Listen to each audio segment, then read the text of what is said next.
महबूब मां जे ते महबूब मां जे लुड़कने मथां बि सदके महबूब मां जे लुड़कन मथां बि सदके अरफात जी दुआ ऐं सुडकन मथां बि सदके अरफात जी दुआ ऐं सुडकन मथां बि सदके महबूब मां जे लुड़कन मथां बि सदके अरफात जी दुआ ऐं सुडकन मथां बि सदके ताइफ जे शहर वारनि केॾो ज़ुल्म कयो आहे ताइफ जे शहर वारनि केॾो ज़ुल्म कयो रत सां जिस्म जो रंगीन थी पियो उन पाक रत जे प्यारा कतरनि मथां बि सदके उन पाक रत जे प्यारा कतरनि मथां बि सदके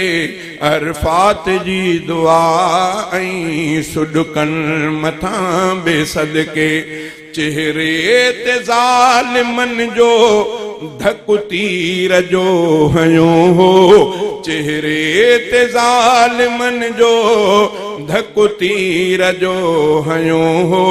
रूमाल सां उहो रत हज़रत अली उगियो हो चेहरे ते ज़ालिमन जो धक तीर जो हयो हो रूमाल सां उहो रत हज़रत अली उगियो हो मैदान उहद जे तिन ज़ख्मन मथां बि सदके अरफात जी दुआ ऐं सुडकन मथां बि सदके हिन जो थोरो मुंहुं हीअं करे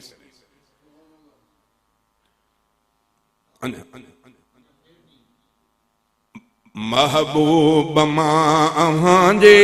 लुड़कन मथां बि सदके अरफात जी दुआ ऐं सुडकन मथां बि सदके बीठा हुयऊ रखी जो हमज़ा जो लाश वाॾो बीठा हुयऊ रखी जो हमज़ा जो लाश वाॾो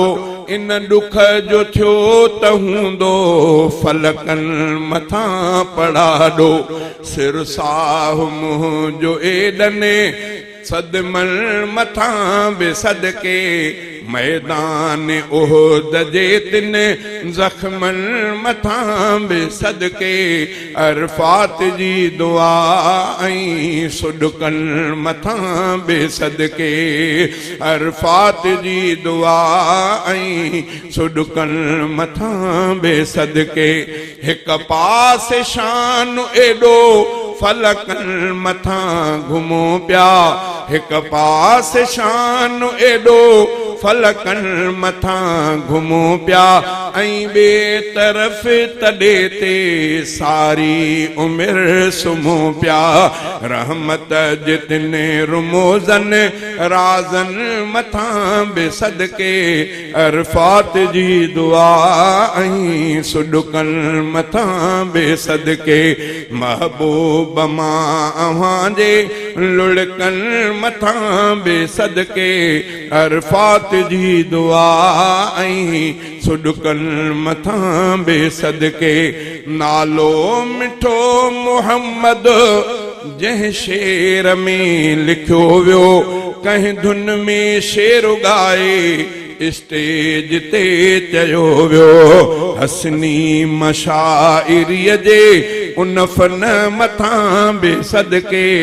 अरफात जी दुआ ऐं सुडकन मथां बि सदके